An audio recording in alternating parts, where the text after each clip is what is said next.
Welcome back. We go now to the arts. The theme of national unity was interpreted through various performances and cartoons at an art show in Lagos. Poverty and injustice are just some of the issues these artists capture in their works of art. Art Review tonight takes a look at this exhibition in Lagos.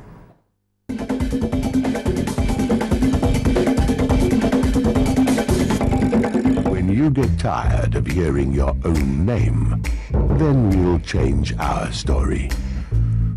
Gilda, the ultimate.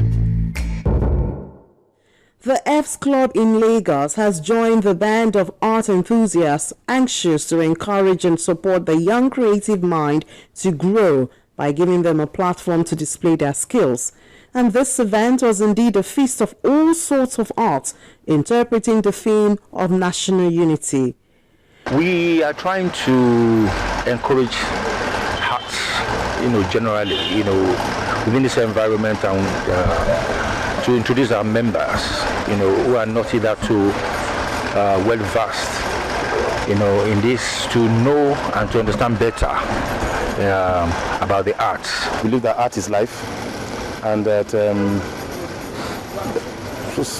for there to be vast economic increase in Nigeria, we need to also invest in our arts and theater, invest in tourism, invest in creativity. While the artists do it on their canvas, the artists treat the audience to an open-air theater.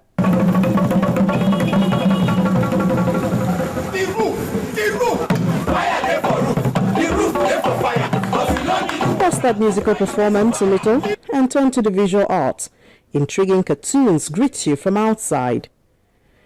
Corruption, poverty and injustice are some of the issues Jimoh Ganiyu has covered in his cartoons. There are some artists that believe in using visual elements as forms of aesthetics, that is, to beautify the environment, whilst there are others that take artistic responsibilities of using visual art forms to criticize the ills in the society.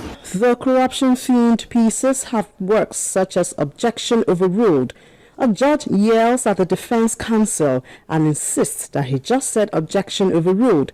What is influencing the move is the money he's collecting from the prosecution with a long spoon so no one notices. Another work that toes this line is Politriction. Like the title suggests, the masses are struggling for a drop of water while three politicians are feeding fat and overbloated with too much to drink. Exploring the subject of poverty still laced with corruption, Olokpa, the Yoruba word for security personnel, is an interesting one. This newlywed couple in this tricycle are definitely not living the life, but trying to make a new one. Even in their stressful situation, their big day is about to be dampened by this pot-bellied policeman who sees their arrival as a meal ticket. Injustice is when a national youth corps who is serving his country has to pay the supreme price, his life. These thoughts and more have inspired this young lad, drawing strength from the words of Chinua Achebe that there was indeed a country. And it says that when the society is ill, the artist has a right to point it out. So I believe in the functionalism theory of the artworks, that the artworks must be there to be functional in the society, to show certain things in the society. So, and my cartoons are like visual forms of satire. This one, now my own open letter to An exciting performance by the crowd troupe. This satirical dance drama picks on all these issues the artists have painted, especially from the cartoonists. all of them, by your fruits we shall know you. Some scenarios Nigerians are all too familiar with. Them say, make I tell you, say, shame they catch them well. When it is struggle to lead them think say na love for them and the land. They've put a mirror to the society, one that they hope will create a change. All we need is Native intelligence.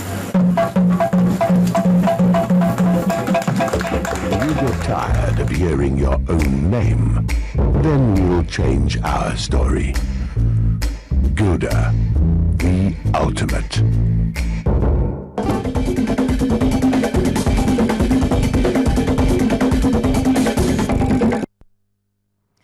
34 years after the establishment of the Federal University of Technology, Owerri, host communities are demanding adequate compensation from the Maritime School Management for the piece of land.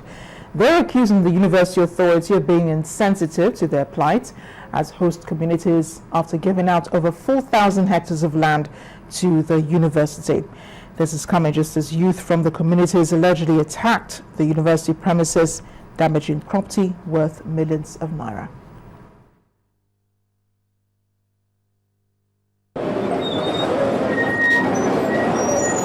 It might have been rosy all this while, going by the level of development attracted by the Federal University of Technology, Owerri, into Iyagwa, Iziobodo, Obinze, and Okolochi communities in Owerri West local government area of Imo State. More than 60% of the students live in these communities. Only a few days ago, it was alleged that a group of youths, numbering over 200 from the host communities, came on a violent protest, accusing the university of taking over their land for over 3 decades without adequate compensation. Broken doors, windows, ceilings, and office furniture are what is left of the attack. What they did immediately, they struck and they started destroying the buildings. We saw vehicles they brought, they started looting. They looted a lot of properties. They brought vehicles and started loading away our cement, carrying all the GP tanks, the sumo, the block industries. In fact, they vandalized the whole real estate. Even ongoing projects like the construction of the staff quarters were not spared. But the school authority claims it's living up to its corporate social responsibility. Well, the land has been given to the university. I hold it in trust for the federal government, and the council does the same thing. We are not quarreling with the state, the close communities. We have with our friends. The community relation officer is from that place. But most members of the committee are employed from that communities. So we are in good relationship with them in terms of employment, in terms of admission, in terms of minor contracts, the ones anybody can do. Traditional ruler of one of the host communities said the protest might have been triggered by negative utterances from the school management during one of their meetings. What has happened, we regret it, we don't like it, nobody wants it. But I think they caused it by the intransigence. Especially the last meeting we held with the pro-chancellor of the university, it was devastating. When he was able to tell our people, you tell somebody whose mother's farmland has been taken away, you tell him he is not a landlord, he is a neighbor. That's the word the pro-chancellor used on our people that day. In spite of what has happened, both parties have resolved to handle the issue amicably as an urgent meeting is scheduled to hold soon. Meanwhile, more security personnel have been deployed to the school to prevent further attacks.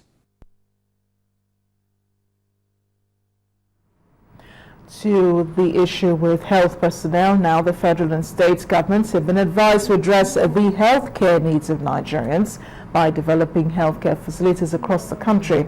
At a news conference in Abuja ahead of the 2014 International Nurses Week, President of the Association of Nigerian Nurses and Midwives, Mr. Abdulrafiu Adeniji, says healthcare facilities in the country are grossly inadequate. Mr. Adeniji, who lamented the shortage of qualified nurses, saying the lack of quality healthcare facilities is largely responsible for people seeking medical care outside the country. The National Association of Nigerian Nurses and Midwives is again and again using this medium to call on the government at all levels to take the health of the nation very serious, especially for the downtrodden who have no means to seek treatment abroad, by always matching its political health pronouncements with fulfilled actions. It is only by taking actions that the nation can move towards attainment of the health millennium development goal.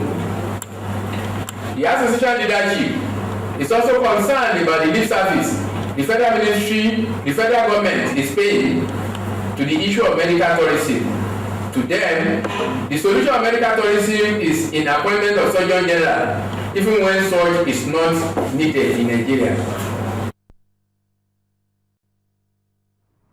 Still ahead of the news at 10, Manchester City are English Premier League champions again. That's in sports news. Please stay with us. Manchester City, who are champions again for the second time in 3 years.